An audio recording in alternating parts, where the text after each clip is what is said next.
Hello student, हम लोग देखेंगे क्लास 12 केमिस्ट्री का टर्म 2 का जो सब्जेक्टिव पेपर होने वाला है। टर्म 2 के सेट 1 का 3 मार्क्स का अगला क्वेश्चन नंबर 12। फिर हम लोग देखेंगे 13 और 14। फिर उसके बाद हम लोग देखेंगे 5 मार्क्स के क्वेश्चन। ओके, सेक्शन सी का, ये सेक्शन बी है। पूछा जा रहा है how are carbohydrate classified, illustrate with example. Carbohydrate classified क्या है, कैसे हैं, और उनको इलुस्ट्रेट करना है एक एक दो एग्जाम्पल देकर। तो क्लासिफिकेशन ऑफ कार्बोहाइड्रेट, पहला क्या है on the basis of hydrolysis, दूसरा क्या है इसका दूसरा सेक्शन है on the basis of taste, और तीसरा है on the basis of nature. तो वन बाय वन देखते हैं। पहला क्या है on the basis of hydrolysis, hydrolysis के बेस पे इसको मोनोसेकेराइड और ओलिगोसेकेराइड में बांटा गया है। अब मोनोसेकेराइड होता क्या है वो जानते हैं।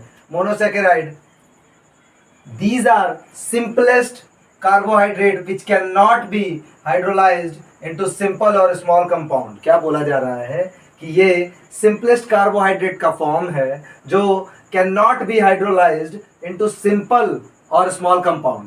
इसको हम लोग सिंपल और स्मॉल कंपाउंड में हाइड्रोलाइज नहीं कर सकते हैं, जैसे कि एग्जांपल के लिए ग्लूकोज और fructose etc। Next oligosaccharide, oligosaccharide के बारे में जानते हैं हम लोग। ओलिगोसेकेराइड बोलता है कि the carbohydrate which 2 to 10 monosaccharide molecule on hydrolysis, ऐसे कार्बोहाइड्रेट जिसमें 2 से 10 monosaccharide molecule on hydrolysis are called oligosaccharide. उसको हम लोग क्या बोलेंगे, ओलिगोसेकेराइड। क्या बोला, तो वैसा कार्बोहाइड्रेट जिसमें 2 से 10 मोनोसेकेराइड मॉलिक्यूल को हाइड्रोलाइज किया जाता है उसको हम लोग क्या बोलते हैं, oligosaccharide. For example maltose, sucrose या शुगर या लैक्टोज। तो माल्टोज का हम लोग हाइड्रोलाइसिस करेंगे तो हमको क्या देता है, ग्लूकोज और ग्लूकोज। नेक्स्ट सुक्रोज या शुगर का हाइड्रोलाइसिस करेंगे तो हमको ग्लूकोज और फ्रुक्टोज देता है। शुगर या सुक्रोज का हाइड्रोलाइसिस करें तो हम लोग को क्या देगा, ग्लूकोज और फ्रुक्टोज। और लैक्टोज का हाइड्रोलाइसिस हम लोग करें तो ग्लूकोज और गैलेक्टोज दिया जाएगा यहाँ पर। ठीक है, तो ओलिगोसेकेराइड में क्या बोला, 2 या 2 से 10 के बीच में मोनोसेकेराइड मॉलिक्यूल को हाइड्रोलाइसिस किया जा सकता है। अब ओलिगोसेकेराइड के बारे में क्या है कि oligosaccharide is further divided into, oligosaccharide further divide होता है किसमें, डाइसेकेराइड और पॉलीसेकेराइड। अब सुनते हैं डाइसेकेराइड क्या है और पॉलीसेकेराइड क्या है। तो डाइसेकेराइड बोला गया है कि the carbohydrate which gives the 2 monosaccharides upon hydrolysis. अब देखो डाइसेकेराइड में क्या बोला गया, वैसा कार्बोहाइड्रेट जो हाइड्रोलाइसिस के बाद कितना दे दे, 2 मोनोसेकेराइड्स दे दे, तो उसको हम लोग क्या बोलेंगे, डाइसेकेराइड्स। जैसे कि सुक्रोज का हाइड्रोलाइसिस करेंगे तो ग्लूकोज और फ्रुक्टोज मिलता है, तो 2 मोनोसेकेराइड्स इसने दिया हाइड्रोलाइसिस के बाद, उसको हम लोग क्या बोलेंगे, डाइसेकेराइड्स। नेक्स्ट पॉलीसेकेराइड, पॉलीसेकेराइड के बारे में क्या बोला कि the carbohydrate which gives A number of monomer molecule, which means number of n number of 1 2 3 4, poly का मतलब ही होता है ज्यादा, 1 2 3 4 उससे ज्यादा। So the carbohydrate which gives a number of monomer molecule that is monosaccharides upon hydrolysis is called polysaccharide। Hydrolysis के बाद वो कितना दे दे, नंबर ऑफ मोनोसेकेराइड्स या monomer molecules is known as polysaccharide. For example starch, cellulose etc। तो starch का जब हम लोग हाइड्रोलाइसिस करेंगे तो हम लोग को क्या देगा, number of n terms of glucose, number of glucose. हम लोग बढ़ते हैं आगे। On the basis of taste, taste के बेसिस पे इसको बांटा गया है 2 तरह से, एक शुगर और दूसरा नॉन शुगर। जानते हैं शुगर के बारे में क्या होगा, टेस्ट के बेसिस पे शुगर और नॉन शुगर बोला तो शुगर में क्या है, the carbohydrate which are sweet in taste and soluble in water. Sugar है तो टेस्ट में क्या होगा, मीठा विच मीन स्वीट, और soluble in water, it must be okay. तो the carbohydrate which are sweet in taste और soluble in water is known as sugar. For example glucose, fructose, ribose etc। Okay, next non sugar, non sugar के बारे में क्या बोल रहा है, the carbohydrate which are tasteless and insoluble in water.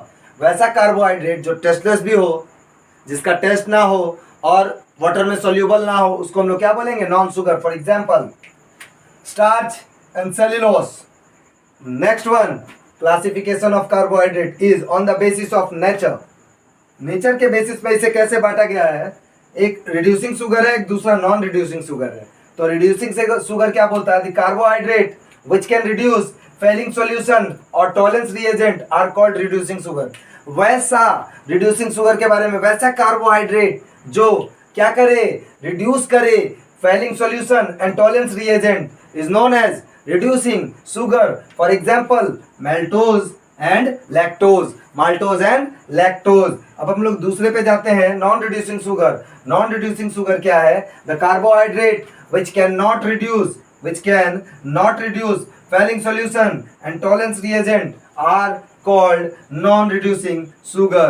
क्या बोला, नॉन रिड्यूसिंग शुगर क्या बोला कि वैसा कार्बोहाइड्रेट जो क्या करता है, which cannot reduce failing solution and tolerance reagent is known as क्या, non reducing sugar. For example sucrose.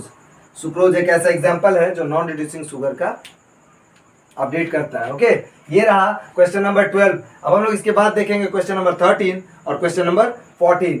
तो हम लोग देखेंगे question number 13। Okay, question number 13 में क्या बोला जा रहा है, व्हाट इज नेचुरल रबर। क्या बोला जा रहा है, व्हाट इज नेचुरल रबर, और write down the name and structural formula of its monomer.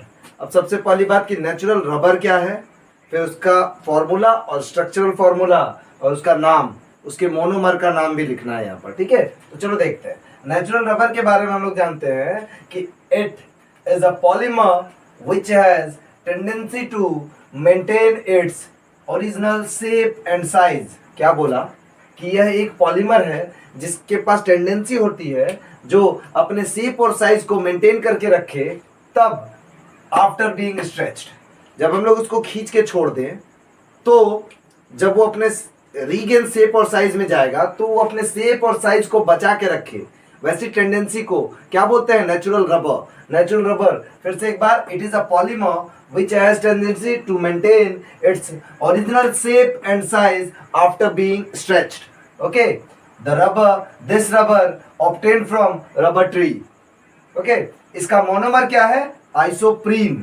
क्या है, आइसोप्रीन, जिसका स्ट्रक्चरल फॉर्मूला क्या होता है, CH2 double bond CCH3 CH double bond CH2, ये इसका स्ट्रक्चरल फॉर्मूला है। अब हम लोग इसको देखेंगे, इसके मोनोमर के सेक्शन को। ये आइसोप्रीन है, उसको हम लोग N से इंटू करते हैं। ठीक है, N से इंटू किए और आइसोप्रीन को एक ब्रैकेट में डाला, CH2 double bond CCH3 CH double bond CH2। इसका जब हम लोग पॉलीमराइजेशन करेंगे ना, तो ये हम लोग को क्या देगा, वो देखो सेम स्ट्रक्चर हम लोग को देखने को मिलेगा, बस ये जो डबल बॉन्ड है ना, ये डबल बॉन्ड शिफ्ट हो जाएगा यहाँ पर। देखो ये डबल बॉन्ड शिफ्ट हो गया और ये गायब हो जाएगा। ये डबल बॉन्ड यहाँ पर शिफ्ट हुआ, डबल बॉन्ड शिफ्ट हुआ, तो ये क्या है, CH2 CH CH3 double bond CH CH2। इसी तरह ये चलता जाएगा n टाइम्स तक, polymer. Okay, polymerization n times तक ये चलता जाएगा, जिसको हम लोग क्या बोलेंगे, नेचुरल रबर। ये इसका प्रोसेस है बनने का। अब अपन देखते हैं, एक क्वेश्चन पूछा गया है कि right short notes on antibiotics और एंटासिड्स। ये chemistry everyday in life chapter से है। पूछा जा रहा है कि एंटीबायोटिक्स और एंटासिड के बारे में कुछ बताइए। तो एंटीबायोटिक्स क्या होता है वो जान ले थोड़ा। The chemical substance which are produced by micro organism, वैसा केमिकल सब्सटेंस जो प्रोड्यूस होता है माइक्रो ऑर्गेनिज्म से, एंड कैन इनहिबिट और prevent the growth of other harmful micro organism और even destroy other micro organism are called antibiotic. अब हम लोग ये आए दिन सुनते आ रहे हैं कि जो कोई भी हाई डोज या नया दवा दिया जाता है उसके साथ एक एंटीबायोटिक दिया जाता है। वो क्यों दिया जाता है, और प्लस एंटीबायोटिक हम लोग general day to day life में हम लोग इसको जानते हैं बहुत ही अच्छे से। ये बोला जा रहा है कि the chemical substance which are produced by micro organism and can inhibit और prevent the growth of other harmful micro organism, मतलब कि जो हार्मफुल माइक्रो ऑर्गेनिज्म है उसको क्या करता है, या तो डिस्ट्रॉय कर देता है या तो उसको उससे बचाने के लिए लड़ता रहता है। Even destroy other micro organism, उन सभी को जितने भी हार्मफुल माइक्रो ऑर्गेनिज्म है उनको क्या कर देता है, ये एंटीबायोटिक डिस्ट्रॉय कर देता है, जिसको हम लोग क्या बोलते हैं, एंटीबायोटिक। फॉर एग्जाम्पल नियोमाइसिन और स्ट्रेप्टोमाइसिन, आए दिन हम लोग इस नाम को सुनते रहते हैं, नियोमाइसिन और स्ट्रेप्टोमाइसिन। अब आते हैं हम लोग एंटासिड पे। एंटासिड हम लोग के पेट में जब एसिडिटी बढ़ जाता है तो उसको न्यूट्रलाइज करने के लिए जिस कंपाउंड को हम लोग देते हैं उसको बोलते हैं एंटासिड। ये है एग्जाम्पल इसका मिल्क ऑफ मैग्नीशिया और बेकिंग सोडा। ठीक है, जब हम लोग के पेट में एसिडिटी बढ़ जाता है तो विच मीन्स ये बोला जा रहा है the chemical substance which are used to control and neutralize the excess of acid in stomach। ये भी वही बोल रहा है कि वैसा chemical substance which are used to control or neutralize the excess of acid in our stomach is known as antacid। क्या is known as antacid? For example, milk of magnesia, formula क्या है MgOH2, that is next baking soda जिसका formula क्या है NaHCO3। Okay, that's it. ये रहा 13 number question, natural rubber, ये इसकी डेफिनेशन, ये रहा एंटासिड और एंटीबायोटिक के बारे में डेफिनेशन, दैट्स इट। हम लोग नेक्स्ट वीडियो में मिलेंगे जिसमें हम लोग 5 मार्क्स के क्वेश्चन करने वाले हैं, मतलब सेट 1 टर्म 2 केमिस्ट्री का सी सेक्शन जिसमें 5 मार्क्स के क्वेश्चन हैं।